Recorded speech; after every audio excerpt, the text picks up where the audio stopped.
For over half a century, children have been captivated by movie monsters. These horrific characters have haunted many young nightmares.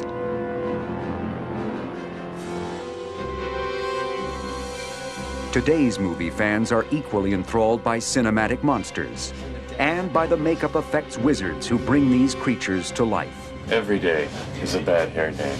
With inventive use of new materials and mechanics, these artists and technicians are creating characters that are increasingly more frightening and bizarre.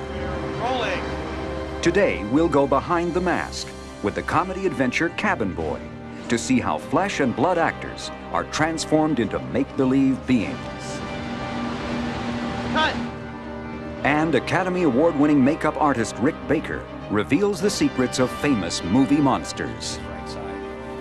Welcome to the highly inventive field of special makeup effects, where you'll meet creature and creator on Movie Magic.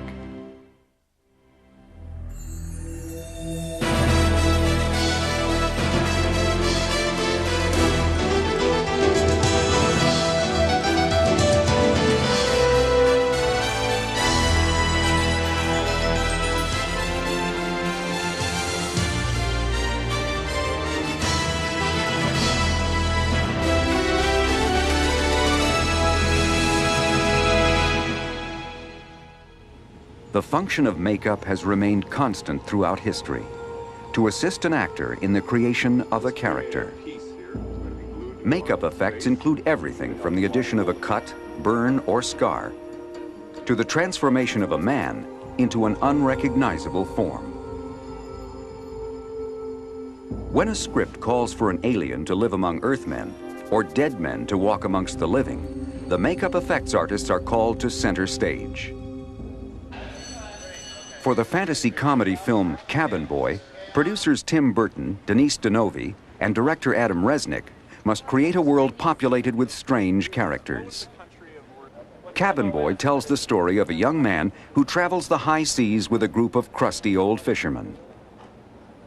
On their voyage at sea, there are a lot of episodes where they meet some very amazing characters. He meets a half man, half shark underneath the water named Chalky, played by Russ Tamblyn. And the masthead on the ship, played by Ricky Lake, actually comes to life. And he learns the ways of love from Callie, played by Ann Magnuson, who lives on an island and has 8 arms or 10 arms, a lot of arms. I wanted something that was very stylized and a little bit older looking. Tony had some good ideas, and he was completely in sync with what I wanted to do. Innovative makeup effects artist Tony Gardner has established a reputation for creating fantastic, sometimes frightening characters for such films as Hocus Pocus, Army of Darkness, and Darkman. Gardner's Alterian Studios is a 10,000 square foot makeup effects lab. This facility specializes in all aspects of makeup effects, from character makeup to animatronic figures and puppets. We seem to excel at getting the shows with major technical challenges. But I think we excel at characters and finding a balance and bringing enough fantasy into reality to the point where you buy it as a character as opposed to just, this is a makeup effect. We're able to create whole characters out of what we do. Once the character designs are approved, the effects team makes life casts of all the actors playing the various characters. Russ Tamblyn will have his body cast for a sharkskin suit, and Ricky Lake will have her head and body cast to play the wooden figurehead. Designer Eric Fiedler will make a cast of this actor's head so that the makeup can be sculpted onto the exact shape of the actor's face. He's going to be one of the clouds, or the cloud character. So we're going to make a life cast of his head and going to sculpt the cloud features onto his face and around his face. So if you can picture his face as the face portion, and then out here a big puffy cloud, that's what will be going on. So we're going to sculpt all that, make it out of foam, and then put a little headgear on, kind of like a Las Vegas showgirl. Have a headdress on, and the makeup will be out there, and his face will be blended into it. Putting a ball cap on him to protect his hairs from the material we do the life casting with. A layer of Vaseline is applied to the eyebrows and around the cap to prevent the casting material from sticking. Next, Eric mixes up a batch of alginate. Alginate, that's the same stuff the dentist puts in your mouth when he wants to take an impression of your teeth. Made out of kelp. Relax. How's that? It's actually good, huh? Nice warm day like today. Close your eyes. All smooths right out. It's amazing stuff. Takes great detail.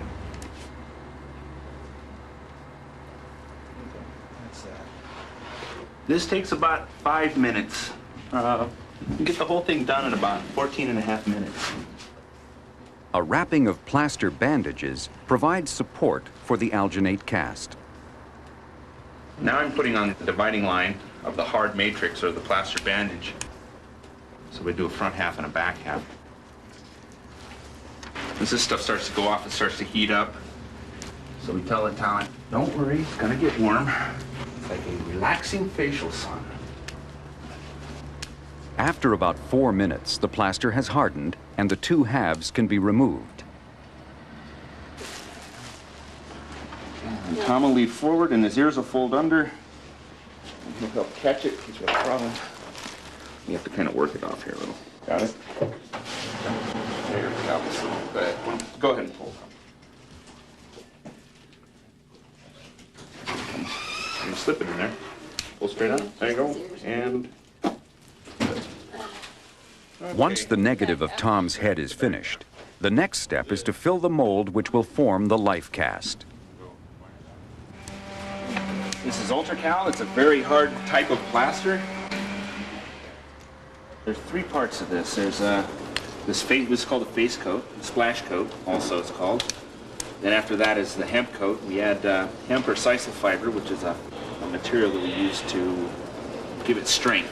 It's like straw. Also helps it to make it lighter.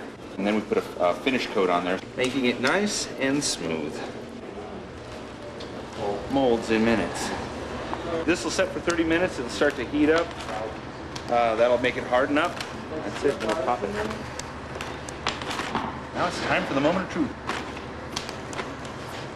And there it is. A perfect likeness. This life cast will be the foundation for a sculpture that will put the actor on cloud 9. Help your eyes look up. And after a quick touch-up, the cloud man is set to breeze through his scene. Okay, lean back and blow. That's perfect. Okay. That was nice. That was really nice. Good. For many movie fans, Lon Chaney was the master of screen horror. Known as the man with 1,000 faces, Chaney was a genius in the art of makeup.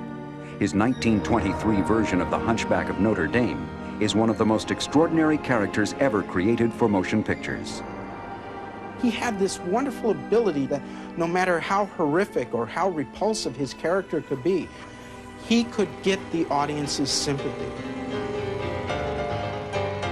People like to believe the extraordinary. People like to think for the Hunchback he wore a 70-pound rubber hump. In actuality, it was 20 pounds and it was made out of plaster of Paris. The Phantom of the Opera, made in 1925, is one of Chaney's most admired films. He plays Eric, the disfigured mad organist who haunts the Paris Opera House.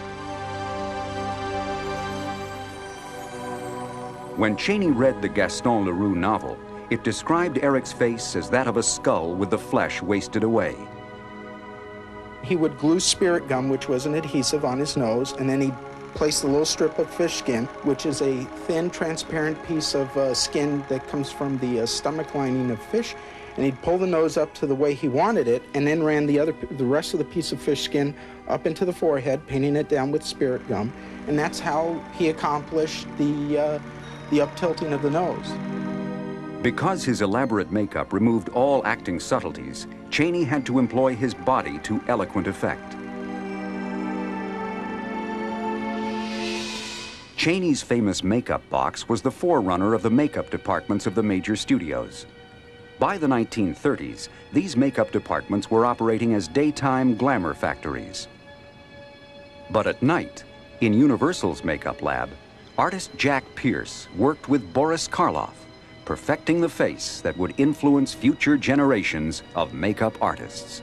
My first introduction to Frankenstein's monster actually was in a monster magazine. And for the life of me, I couldn't figure out how you could make someone's head square.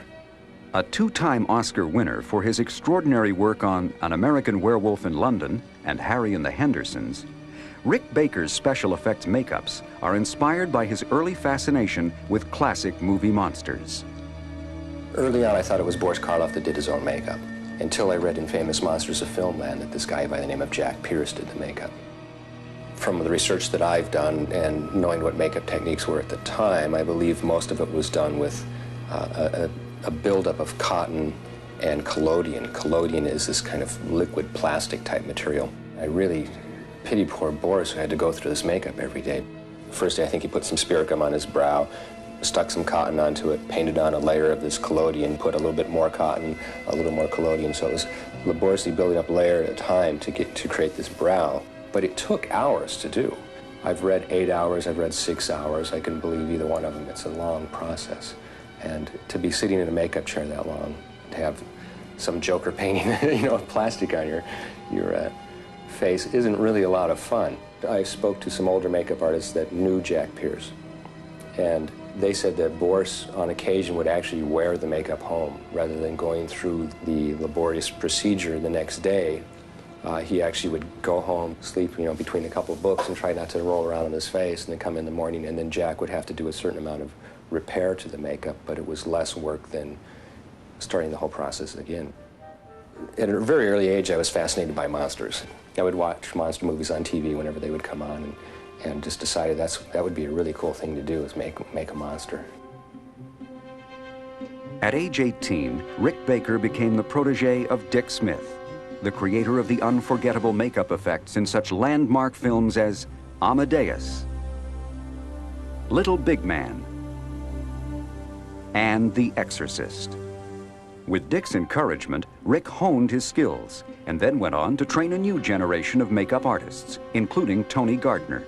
With Rick, I had the opportunity to do a lot. I came in as the runner, and you sweep the floors, take out the trash, that kind of stuff. And as you show you can handle more responsibility, you were given more.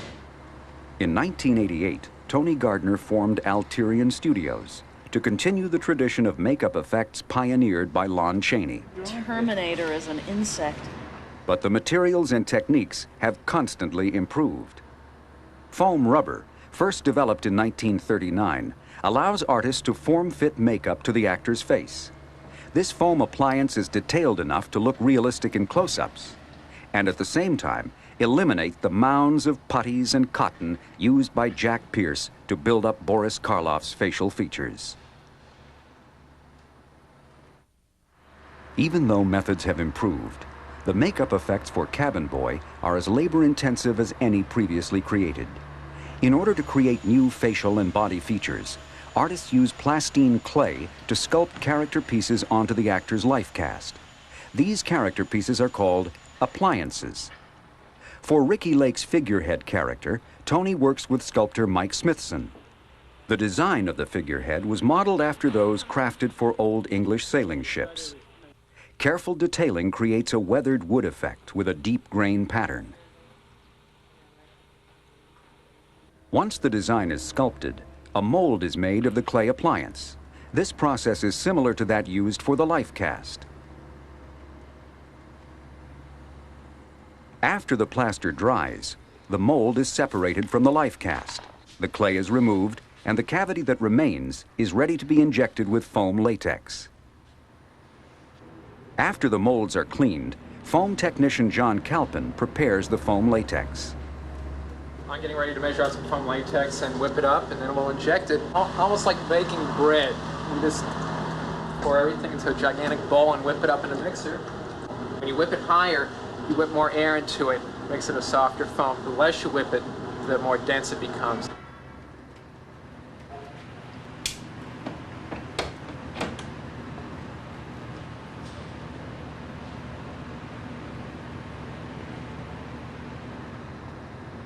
The foam is injected into the appliance mold until it begins to seep out of small channels. When the channels are filled, the appliance should be free of any voids. The mold is baked in an oven for about 5 hours at 350 degrees. Once the appliance is removed from its mold, it is cleaned of excess latex and primed for painting. The foam rubber looks and feels like human skin. These appliances even have pores that allow the actors to perspire through the appliances rather than underneath them. Finally, after weeks of preparation, the character pieces are ready to be attached to the actors. Actress Ricki Lake arrives several hours before the rest of the crew for her makeup application. A medical adhesive called Prozaid is brushed onto the actress's face. What's that? It's boric acid. Dissolve your nose so you can get a flatter Clearasil. wood texture. Oh, that's so it sticks, right? Listen, you. The nose is glued first. Then the cheeks. As the mask is glued to Ricky's face, it becomes a second skin. Now, when am I going to be able to move my face?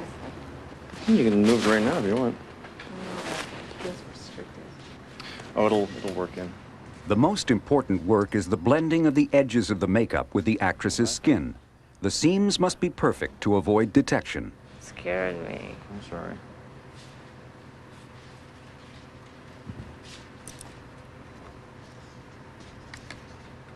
I'm just kind of building ridges over the blending edge so it kind of looks like the wood grain. It kind of helps blend into her skin. It definitely helps looking differently and taking on a different appearance. Definitely helps when you're creating a character, especially one like this. And they kept telling me when I was off the part, they said, there's a lot of special effects makeup involved. It is unbelievable the process that goes on before you do, one day. And then you can actually do a little more of the style at the time was a little like 2 rounds. Oh, I gotcha. There was a depression. Kind of like that in the Veronica center. Lake thing? Yeah, there's a depression. After final touches, the actress is ready for her scenes. The camera rolls as soon as everyone is in place. Ricky's position is uncomfortable, and she will tire quickly. Action!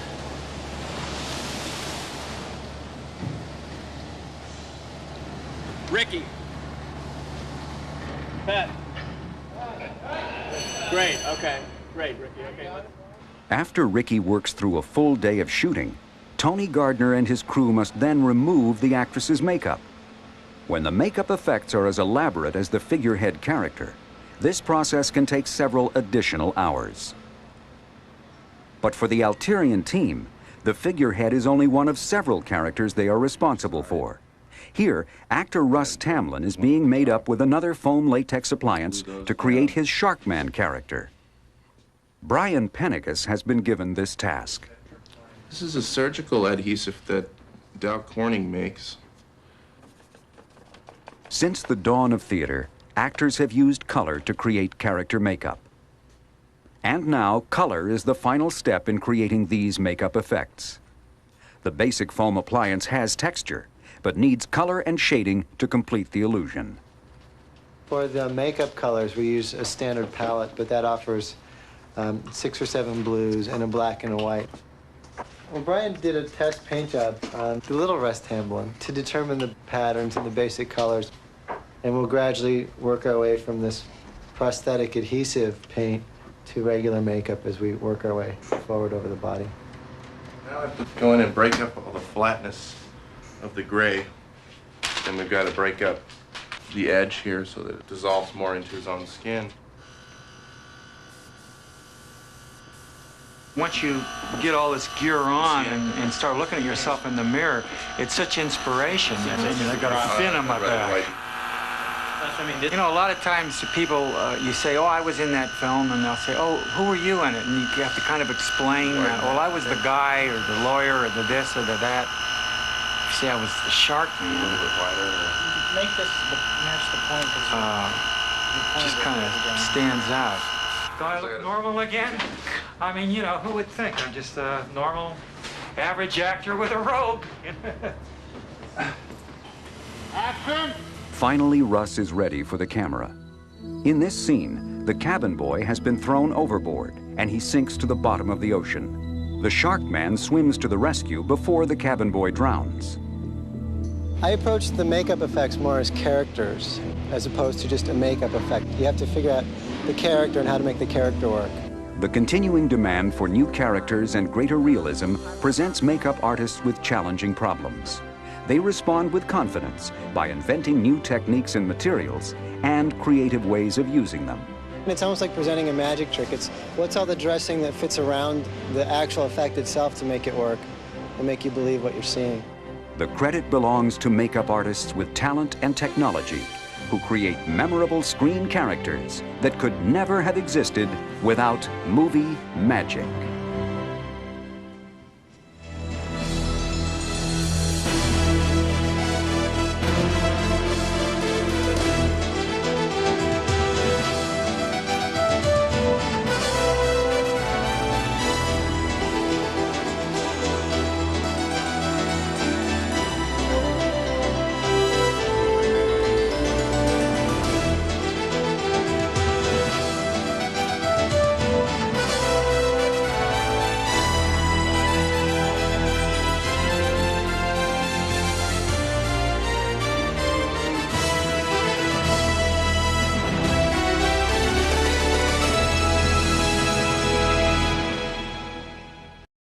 With inventive use of new materials and mechanics, these artists and technicians are creating characters that are increasingly more frightening and bizarre. Rolling. Today, we'll go behind the mask with the comedy adventure Cabin Boy to see how flesh and blood actors are transformed into make-believe beings. Cut. And Academy Award-winning makeup artist Rick Baker reveals the secrets of famous movie monsters.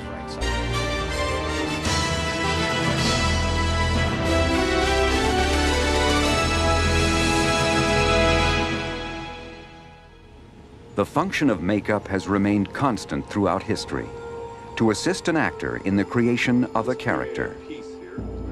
Makeup effects include everything from the addition of a cut, burn, or scar, to the transformation of a man into an unrecognizable form. When a script calls for an alien to live among Earthmen, or dead men to walk amongst the living, the makeup effects artists are called to center stage. For the fantasy comedy film Cabin Boy, producers Tim Burton, Denise Denovi, and director Adam Resnick must create a world populated with strange characters. Cabin Boy tells the story of a young man who travels the high seas with a group of For over half a century, children have been captivated by movie monsters.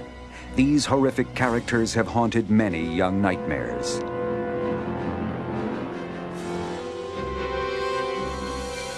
Today's movie fans are equally enthralled by cinematic monsters and by the makeup effects wizards who bring these creatures to life. Every day is a bad hair day.